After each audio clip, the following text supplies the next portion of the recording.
Pokalbis su dienos svečiu.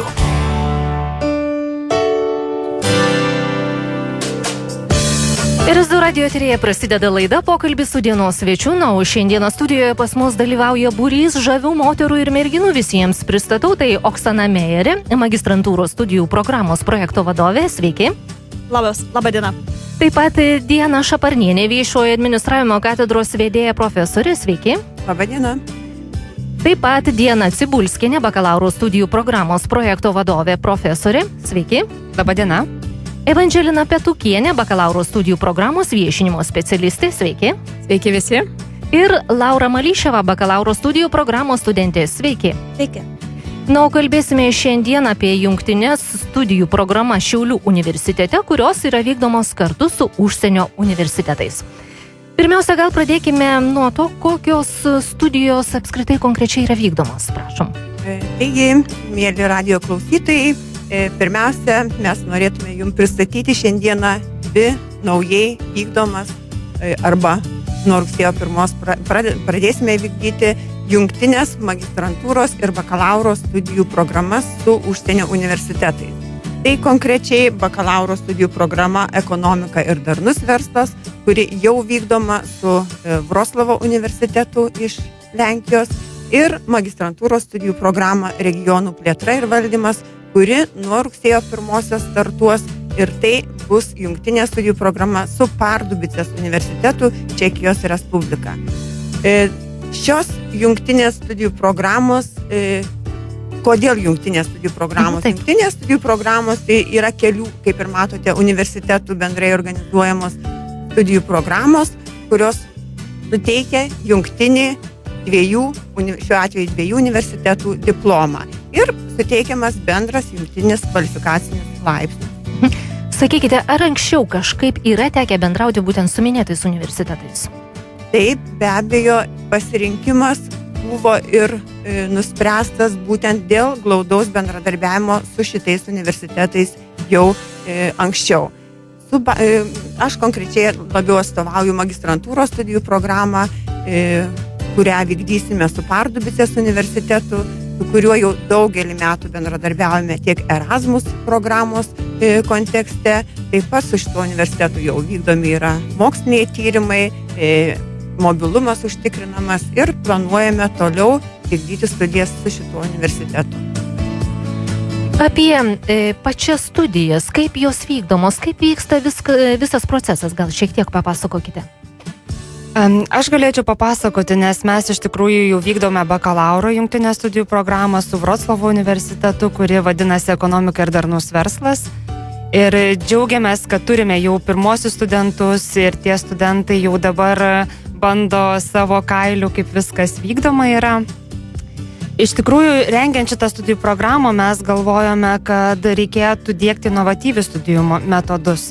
Inovatyvūs studijų metodai pasižymi tuo, kad studentai labiau dirba komandoje, tai yra labiau orientuota į praktiką, į praktiką jų studijos. Tai reiškia, kad analizuojami atvejai, tai yra atvejo analizė taikoma. Atitinkamai jie didžiąją dalį darbo atlieka nuotolinių studijų pagalba. Tai reiškia, kad visi studijų dalykai sudėti į Moodle aplinką, ten, kur jie gali rasti medžiagą savo, tam tikras užduotis, tiesiog pasitikrinti, papildomai paskaityti. Na ir atitinkamai, aišku, mes dar galvojame apie kitus studijų metodus, tai reiškia, kad, tarkime, studentai turi galimybę modeliuoti verslo situacijas, tai yra imitaciniai verslo modeliai taikomi. Tai, manau, tikrai sudaro galimybės kaip prisiliesti labiau prie realaus pasaulio, tai kas vyksta. Aš norėčiau Dianą papildyti.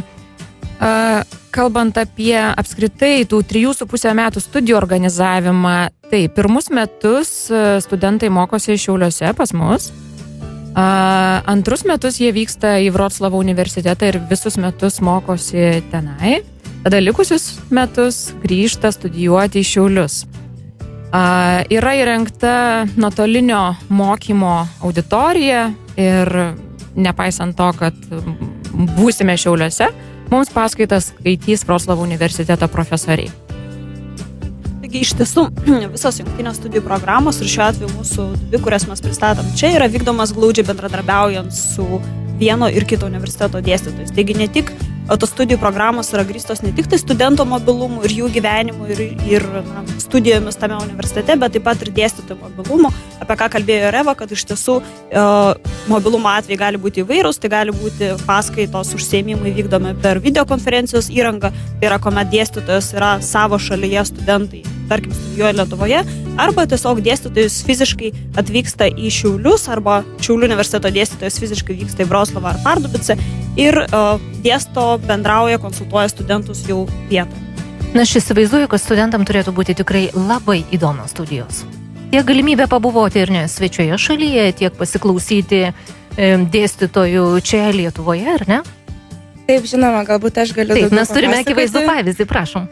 Taip, tai esu pirmo kurso studentė ir būtent studijuoju bakalauro programą ekonomiką ir darnų verslą Jungtinės Vroclavo universitetu ir kol kas esame susitikę su netgi keliais dėstytojais iš Vroclavo universiteto.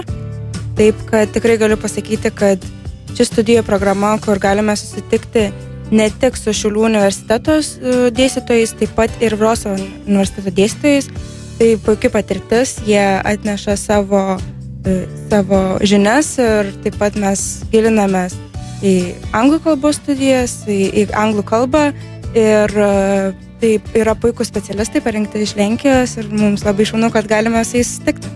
O čia dar kreipiuosi į Laurą. Kodėl apskritai pasirinkote šias studijas? Šias studijas pasirinkau būtent dėl ekonomikos ir būtent dėl to, kad tai buvo kažkas naujo ir įdomaus. Aš galbūt nežinau, ko tikėtis, nes tai vis dėlto pirmus metus organizuojama programa, bet labai... Ar negąsdino tai šiek tiek, kad galbūt naujovė kažkas tai tokio nepasiteisins ar panašiai? Galbūt šiek tiek, bet galiu Jums nuoširdžiai pasakyti, kad tikrai viskas pasiteisino. Ir visus nuraminti norinčius, ar ne, studijuoti? Nuraminti visus, kad labai esu patenkinta savo studijų kokybę. Tikrai labai smarkiai visi supratau, kad dirbo prie jos, norint padaryti tai, kaip sakė, inovatyvią programą ir labai džiaugiuosi studijuodama. Ačiū. Kaip Laura ir minėjo, turbūt dar vienas jungtinių studijų programų išskirtinumas, būtent šitų, kad jos yra vykdomas užsienio kalba ir tai anglų kalba. Taigi tikrai visi norintys studijuoti turėtų susidurti su to iššūkiu ir priimti tai kaip iššūkį. Pagilinti savo anglų kalbos savo žinias. užsienio, būtent šitoje vietoje anglų kalbos žinias. Aš taip pat noriu papildyti. Tam, kad užtikrinti šitų studijų tarptautiškumą, mes vykdome šitų studijų viešinimą ir užsienio šalise. Reiškia, tarp studentų ateinančiais metais tikimės turėtis ir užsieniečių, o šiemet bakalauro studijų programoje mes taip pat turime keletą užsieniečių. Tai jie iš kitų šalių atsiveža savo patirtį ir tokiu būdu studijos dar labiau praturtinamos. Čia padėkosiu mūsų pašnekovėms už pokalbį. Kviečiu padaryti trumpą muzikinę pertraukėlę, po kurios grįšime į eterį ir toliau tęsime mūsų pokalbį. Pokalbis su dienos svečiu.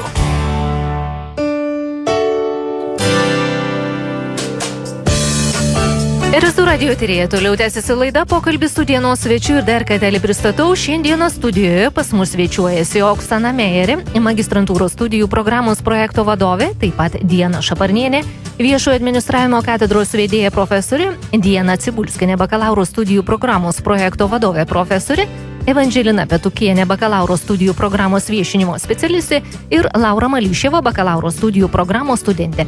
O šiandieną mes kalbame apie jungtinės studijų programas Šiaulių universitete, kurios yra vykdomos kartu su užsienio universitetais. Dabar paprašysiu, kad mūsų pašnekovės šiek tiek išsamiau pristatytų atskirai programas. Prašom. Taigi, mėly klausytojai, norėčiau Jums pristatyti jungtinę magistrantūros studijų programą, kurią Šiaulių universitetas vykdo kartu su Pardubicos universitetu Čekijoje. Taigi, tai programa skirta bakalauro laipsnį turintiems studentams, tiems, kurie iš tiesų domisi regionų plėtra ir valdymu, nes pats programos pavadinimas taip ir skamba. Taigi, regionų plėtra ir valdymas. Trukmė šitos studijų programos yra 2 metai, kaip ir įprastas magistro studijų programos laikotarpis.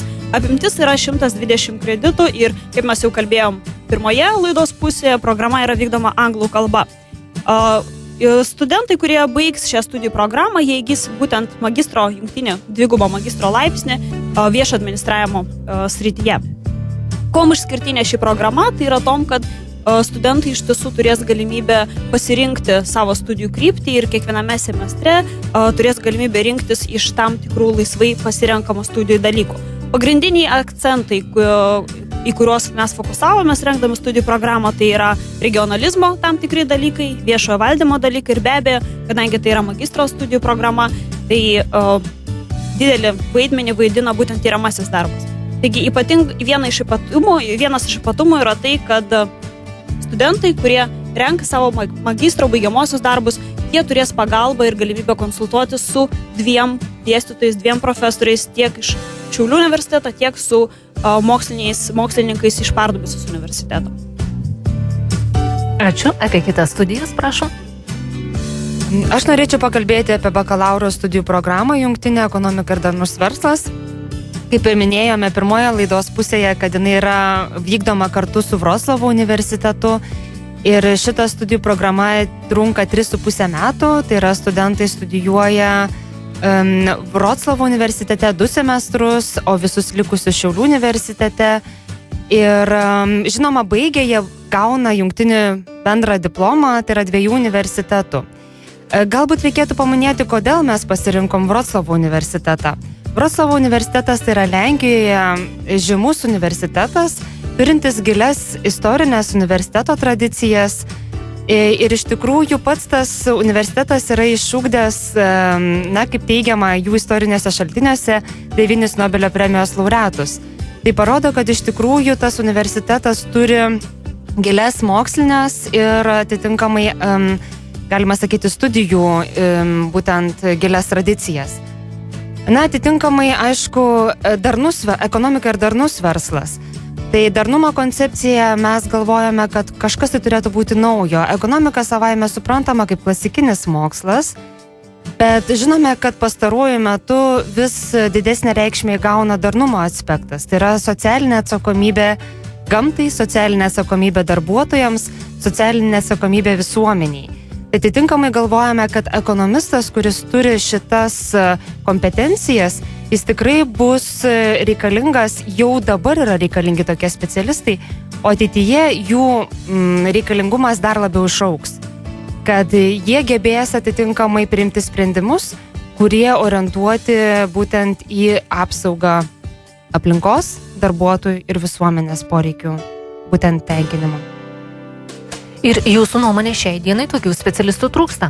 Taip, mes manome, kad tokių specialistų trūksta, nes matome labai akivaizdžiai, kad ir Europos Sąjungoje labai dažnai diskutuojama šitos yra problemos, kad atsakomybė, socialinė atsakomybė nėra pakankamai išvystyta, tai manome, kad kuo toliau, tuo labiau šitos kompetencijos bus reikalingos. Rengdami šią studijų programą mes be abejonės galvojame ne tik apie Šiaulius. Mes analizavome Europos Sąjungos kontekstą,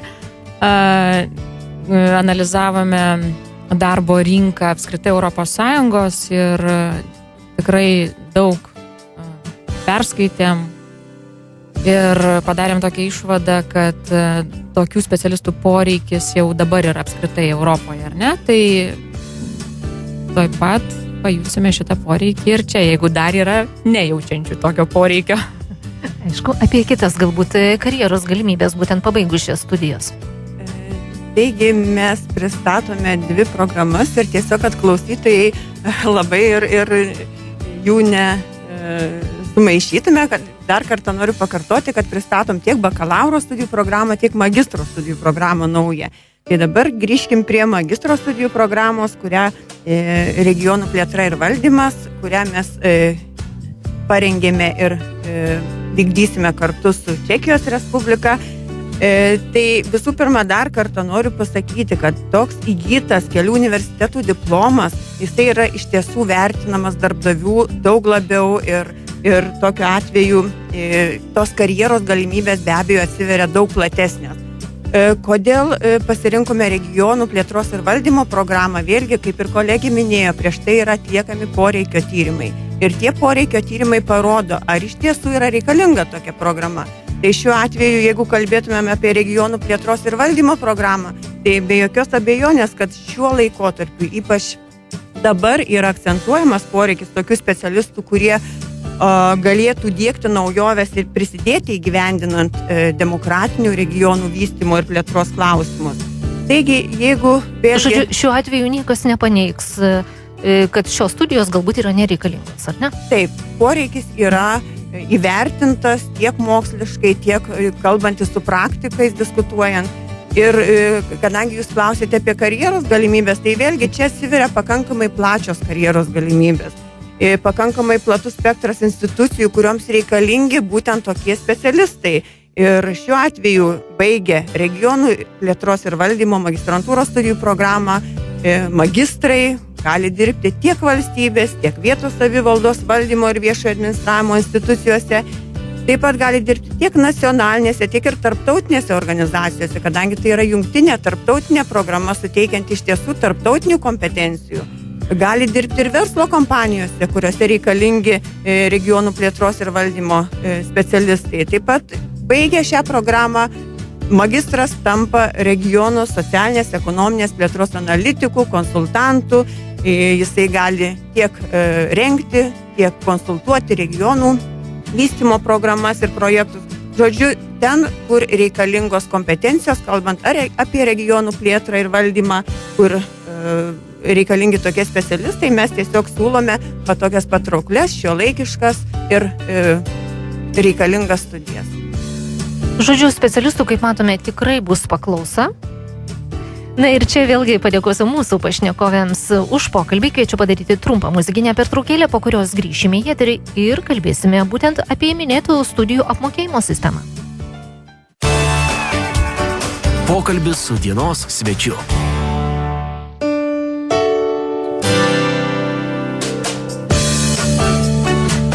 Ilgai grįžtame prie šios dienos pokalbio, kuriame kalbame apie jungtinės studijų programas Šiaulių universitete, kurios yra vykdomos kartu su užsienio universitetais, o apie visą tai išsamiau šiandieną mums pasakoja pas mus studijoje viešinčios Šiaulių universiteto socialinių mokslų fakulteto komandos narės, tai Oksana, dvi Dianos, Evangelina ir Laura.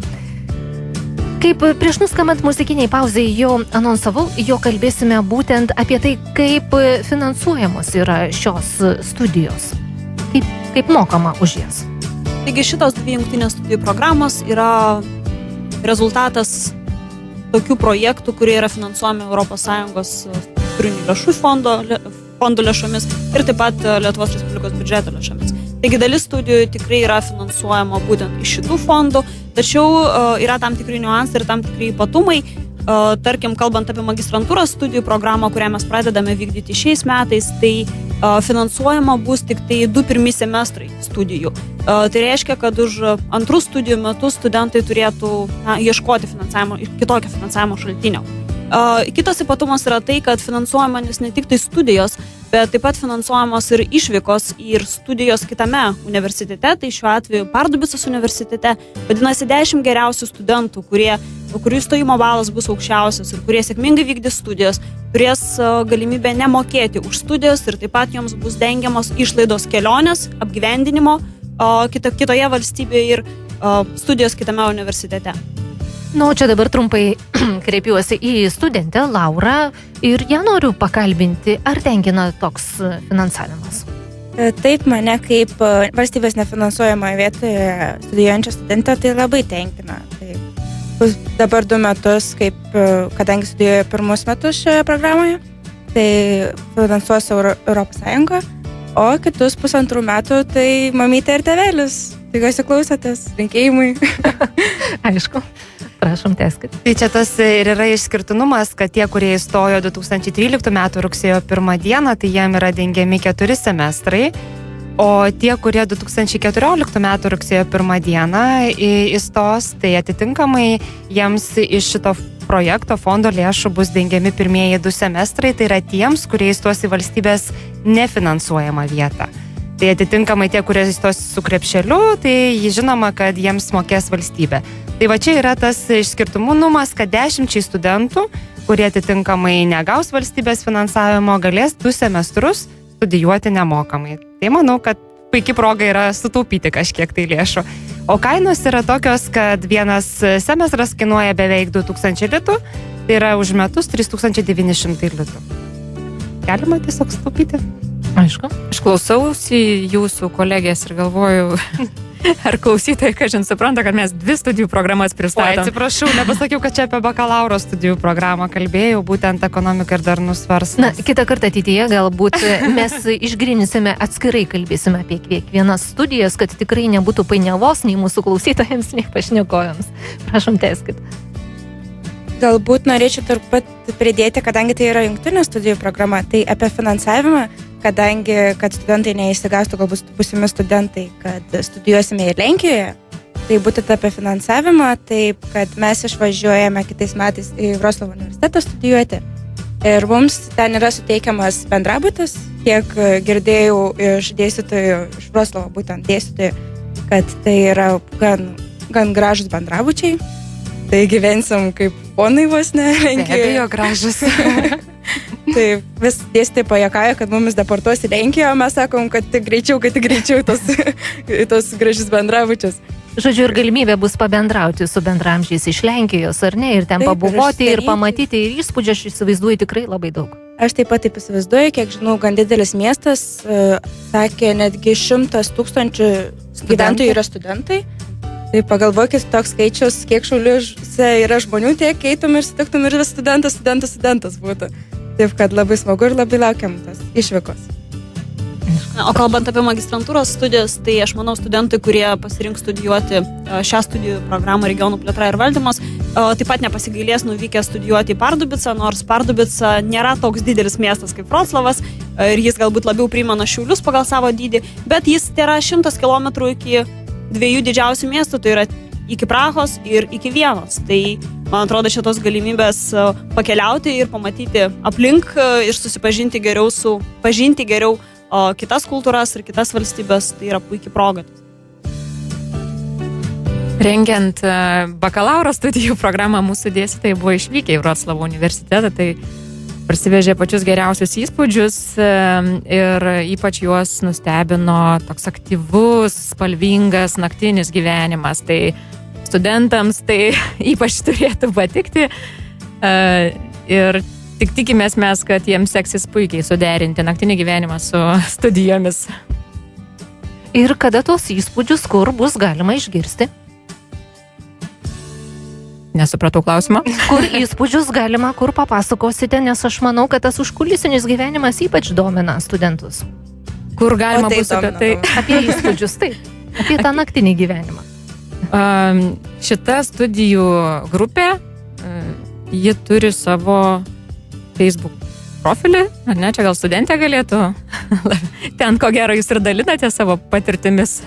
Taip, mes dažniausiai dalinamės, taip, turbūt pasidalinsime Facebook profilėje, tai yra CMFSA, bet turbūt dar reikia sulaukti tų įspūdžių, o girdėjome tikrai gan neblogų taip pat iš Vroclavo atvažiavusių dėstytojų, tai kad yra daug klubų tame mieste, apie naktinį gyvenimą, apie tai, ką gali daryti, ko negali daryti, apie nuobaudas, buvo klausimai apie policijos, ar labai ten griežtai viskas, tai labai daug išsiklausinėjimo, kai jau turėsim išpūdžių iš Lenkijos, tai būtinai pasidalinsim. Na, manau, mes jūs būtinai pasikviesime ir studiją, būtent apie tuos įspūdžius, ne tik apie studijas, bet ir tą užkulisinį studentų gyvenimą. Nu, o dabar paklausiu pašnekovių apie draugystę patirtį su kitų šalių universitetais, nes tikrai teko bendrauti ne vien su minėtais.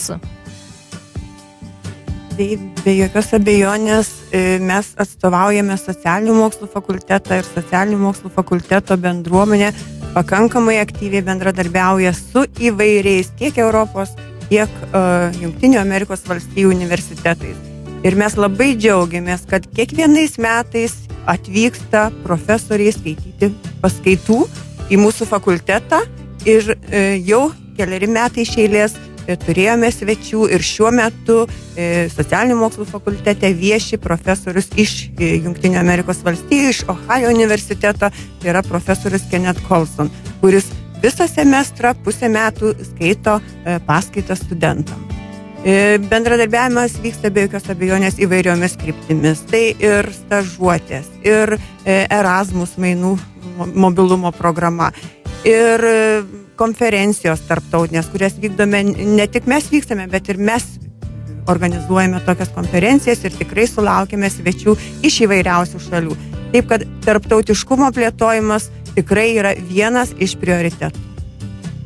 Iš tiesų turbūt belieka pasidžiaugti, kad socialinių mokslų fakultetas yra vienas populiariausių Erasmus studentų tarpe, tai yra turbūt daugiausia Erasmus studentų atvyksta būtent į socialinių mokslų fakultetą. Ir vėlgi studentė neleis pameluoti, kad atvykę Erasmus studentai jie yra integruojami ir paskaitos organizuojamos kartu su Lietuvos studentais. Taigi, vėlgi, mes kalbam apie tą jungtiniškumą, tarptautiškumą, tai nereikia suprasti, kad mes turime tik jungtinės programas ir studentai turės galimybę studijuoti tik 2 šalyse ar 2 universitetuose. Jokių būdų ne.